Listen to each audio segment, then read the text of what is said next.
Assalamualaikum warahmatullahi wabarakatuh. Innal hamdalillah nahmaduhu wa nasta'inu wa nastaghfiruh wa na'udzu billahi min syururi anfusina wa min sayyiati a'malina.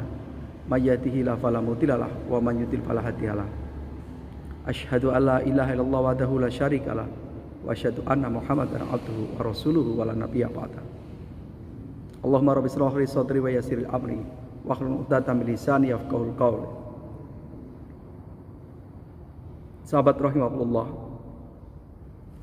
alhamdulillah, mari kita aturkan kehadirat Allah Subhanahu wa taala, Tuhan yang Maha Kuasa, yang senantiasa membimbing kita, membimbing hati kita, pikiran kita ke dalam pikirannya lebih mantap dalam beribadah, khususnya di Ramadan kali ini.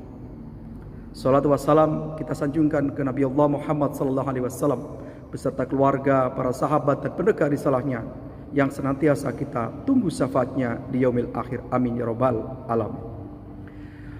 Bapak, Ibu dan saudara sekalian yang dirahmati Allah Subhanahu wa taala, tak terasa kita sudah memasuki di minggu yang ke-3 di bulan Ramadan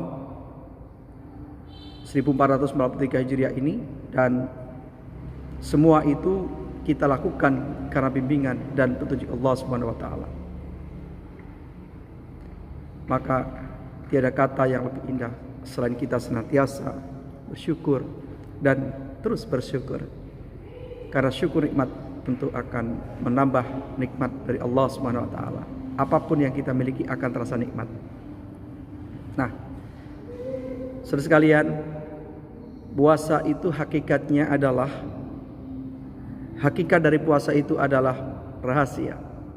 Betul tidak? Puasa itu adalah menahan, bukan melakukan sesuatu, tapi menahan. Sebagaimana konsep yang disampaikan oleh Imam Al-Ghazali dalam kitabnya Ihya Ulumuddin, bahwa puasa itu hakikatnya adalah menahan. Di situ ada kalimat memerintahkan melakukan sesuatu, tapi menahan. Puasa itu rahasia. Ya, puasa itu rahasia. Kemudian kenapa di dalam ibadah puasa itu tidak akan tampak, ya, kecuali yang tahu adalah Allah dengan yang melakukan puasa itu. Dan puasa itu hakikatnya adalah amalan batinnya, amalan batinnya. Nah, ini pendapat yang disampaikan oleh Imam Ghazali. Kalau kita pahami bersama bahwa puasa itu merupakan rahasia. Bahkan di dalam sebuah hadis qudsi Allah mengatakan puasa itu untukku, ya, untukku, aku, Allah. Puasa itu untukku dan aku yang akan membalasnya. Inilah istimewanya puasa Ramadan. Inilah istimewanya sebuah siam Ramadan yang kita lakukan. Karena dalam hal ini Allah Subhanahu wa taala akan memberikan reward langsung bagi hambanya yang melaksanakan puasa dengan ikhlas, dengan niat yang tulus, dengan kafah jiwa dan raganya. Nah, maka Allah menempatkan status puasa itu sebagai ibadah yang istimewa, karena hanya Allah yang tahu. Ya, orang lain tidak tahu kalau kita nggak puasa. Orang lain mungkin tidak tahu kalau kita berpuasa, tapi Allah Maha tahu. Itu yang perlu kita garis bawahi, bahwa puasa itu merupakan ibadah yang rahasia. Ya. Kemudian apa korelasinya puasa dengan kesabaran? Karena tadi menahan emosi berarti harus sabar, menahan tidak foya-foya berarti sabar, menahan tidak amarah berarti harus sabar, menahan tidak bohong berarti sabar. Hakikatnya nanti diharapkan kita selepas Ramadan itu menjadi pribadi yang kafah, menjadi tatakun. Ya, itu targetnya tatakun, sebagaimana di Al-Baqarah 193. Bismillahirrahmanirrahim.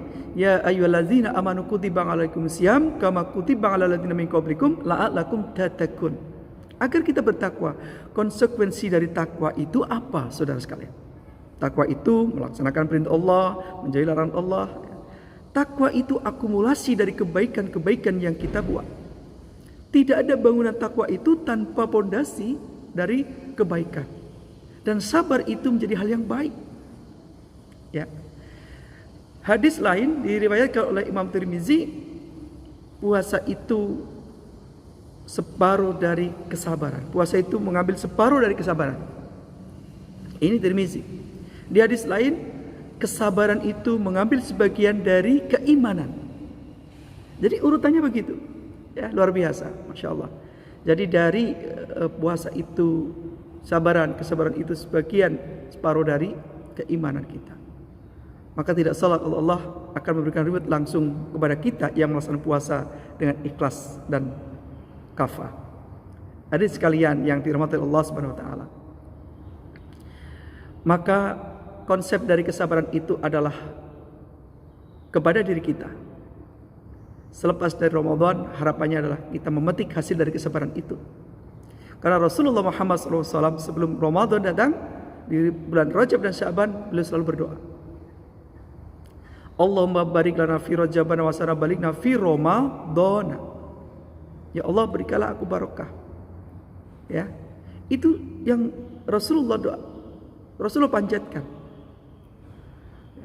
Jadi ini bentuk dari upaya dalam rangka ikhtiar akan mendapatkan keimanan yang kuat, stabilitas keimanan selama Ramadan dan selepas Ramadan.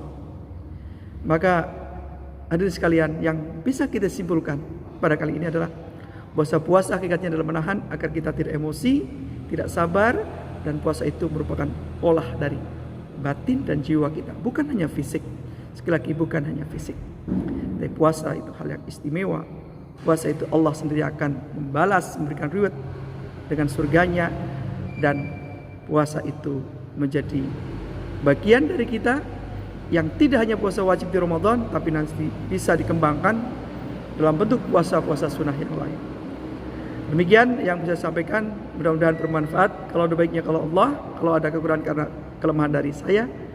Dan sekali lagi, mari kita laksanakan puasa Ramadan agar kita mendapatkan kebaikan di dunia dan akhirat.